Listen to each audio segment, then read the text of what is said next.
Hi friends, welcome to our channel.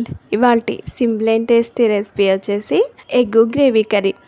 Egg gravy కర్రీని మనం రకరకాలుగా చేసుకుని ఉంటారండి. అందులో ఇదొక వెరైటీ. ఫస్ట్ టైం వంట చేసే వారికి కూడా చాలా బాగా కుదురుతుంది. ఇక లేట్ చేయకుండా ప్రాసెస్లోకి వెళ్దాము. ముందుగా ఈ ఎగ్ గ్రేవీ కర్రీ రెడీ చేసుకోవడానికి స్టవ్ పైన ఒక బాండి పెట్టుకొని అందులో ఫ్రైడ్ ఆనియన్స్ రెడీ చేసుకోవడానికి ఒక పావు కప్పు వరకు నూనె పోసి అందులో సన్నగా పొడవుగా తరిగిన ఉల్లిపాయ ముక్కలు వేసుకోవాలి. లేయర్స్ లాగా విడగొట్టి వేసుకున్నట్లయితే ఫ్రైడ్ ఆనియన్స్ చాలా బాగా రెడీ అయిపోతాయి. స్టవ్ని హై టు మీడియం ఫ్లేమ్లో పెట్టుకొని వీటిని అయితే బాగా ఫ్రై చేసుకోవాలి. కొద్దిసేపు అయిన తర్వాత ఇవి బాగా ఫ్రై అయిపోయాయి కదా, లేత బంగారు కలర్ వచ్చేంత వరకు ఫ్రై చేసుకున్న ఈ ఉల్లిపాయ ముక్కల్ని ఒక ప్లేట్లోకి అయితే తీసుకుందాం. అదే బాండిని స్టవ్ పైన పెట్టుకొని దాంట్లో ఉన్న నూనెతోటే పచ్చిమిర్చి ముక్కలు కూడా వేయించుకోవాలి. ఇందులోనే ఇంచు అల్లం ముక్కని ముక్కలుగా కట్ చేసి వేసుకోవాలి. ఒక 7-8 వెల్లుల్లి రెబ్బలు పొట్టు తీసి వేసుకొని ఇవన్నీ కూడా పచ్చివాసన పోయేంత వరకు ఆయిల్లో బాగా ఫ్రై చేసుకోవాలి.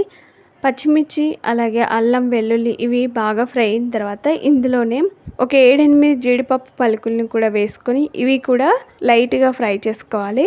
ఇవన్నీ బాగా ఫ్రై అయిన తర్వాత వీటిని అన్నింటినీ కూడా ఫ్రైడ్ ఆనియన్స్ ఏ ప్లేట్లోకి అయితే తీసుకున్నామో అదే ప్లేట్లోకి వీటిని కూడా వేసుకోవాలి.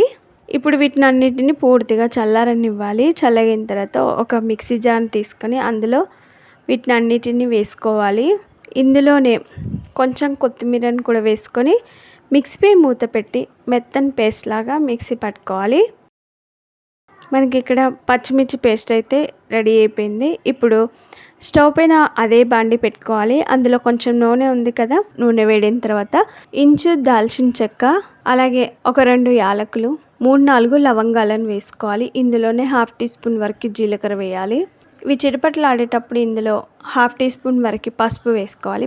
మిక్సీ పట్టిన ఈ పచ్చిమిర్చి ఉల్లిపాయ పేస్ట్ని అయితే వేసుకోవాలి. వేసుకొని ఆయిల్లో కొద్దిసేపు ఫ్రై చేసుకోవాలి. ఆల్రెడీ వీటిని అన్నిటిని ఆయిల్లో బాగా ఫ్రై చేసి తీసుకున్నాం కాబట్టి కొద్దిసేపు ఫ్రై చేసుకుంటే ఆరోమా అంతా కర్రీకి చాలా బాగా పడుతుంది. ఒక పావు కప్పు వరకు పెరుగునైతే వేసుకోవాలి. పెరుగు వేసిన తర్వాత స్టవ్ని సిమ్లో పెట్టుకొని ఒకసారి అంతా కలిసేలాగా బాగా కలుపుకోవాలి. ఇలా అంతా కలిసేలాగా బాగా కలుపుకున్న తర్వాత బండిపై మూత పెట్టి కొద్దిసేపు ఉడికించుకోవాలి. కొద్దిసేపు అయిన తర్వాత మూత తీసి చూద్దాము. చూడండి, మనకి ఇదంతా కూడా బాగా ఫ్రై అయిపోయి సైడ్లకి ఆయిల్ సపరేట్ అవుతుంది కదా. నేను ఇక్కడ స్టీల్ బాండి తీసుకున్నాను కాబట్టి అడుగు తొందరగా మాడిపోతుందండి. కాబట్టి మధ్య మధ్యలో మూత తీసి కలుపుతూ ఫ్రై చేసుకోవాలి. ఇది ఇలా ఫ్రై అయిన తర్వాత ఇందులో కారం ఒకసారి సరి చూసుకోవాలండి. నేను తీసుకున్న పచ్చిమిర్చి అయితే కొంచెం కారం తక్కువగా ఉన్నాయి కాబట్టి ఇంకొక 1/2 టీ స్పూన్ వరకు కారం అయితే వేసాను. ఎండుకారం వేసిన తర్వాత ఒకసారి బాగా కలుపుకొని కారం మగ్గేంత వరకు కొద్దిసేపు ఫ్రై చేసుకోవాలి. ఇంకొక పొయ్యిని వెలిగించుకొని అందులో ఫ్రై పాన్ పెట్టుకోవాలి. ఈ కర్రీ రెడీ చేసుకోవడానికి నేను ఇక్కడ 1/2 డజన్ గుడ్లను అయితే తీసుకున్నాను. ఇప్పుడు ఈ ఫ్రై పాన్లో 1 స్పూన్ వరకు నూనె పోసి మనం ఉడికించుకొని పొట్టు తీసుకున్న గుడ్లను అన్నిటిని కూడా వేసుకొని కంటిన్యూస్గా కలుపుకుంటూ ఫ్రై చేసుకోవాలి.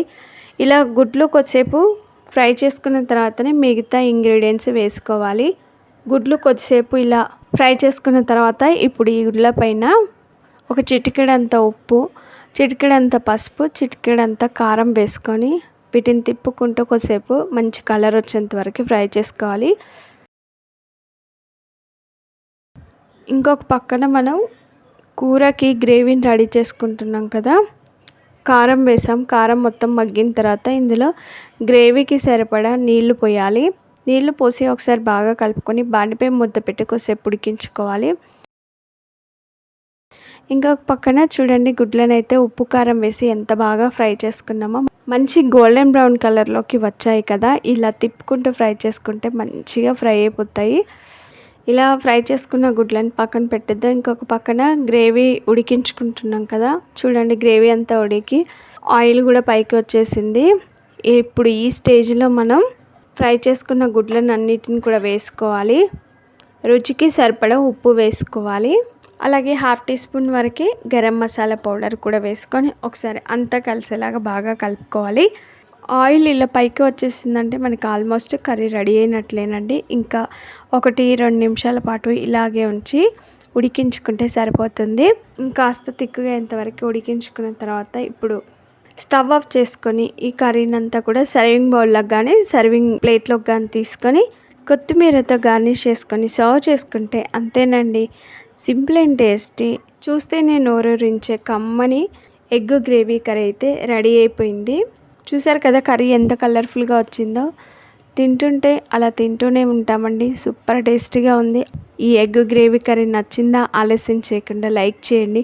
ఫ్రెండ్స్కి కానీ రిలేటివ్స్ కానీ షేర్ చేయండి. మీరు ఈ ఎగ్ కూరని తప్పగా ట్రై చేసి మీకు ఎలా వచ్చింది, టేస్ట్ ఎలా ఉందనేది కామెంట్ చేయండి. ఫస్ట్ టైం ఆ వీడియోని చూస్తున్నట్లయితే వెంటనే సబ్స్క్రైబ్ చేసుకోండి. పక్కనే ఉన్న బెల్ సింబల్ని క్లిక్ చేయడం ద్వారా మేము పెట్టే ప్రతి వీడియో నోటిఫికేషన్ మీ మొబైల్కి వచ్చేస్తుంది. Thanks for watching. Bye bye.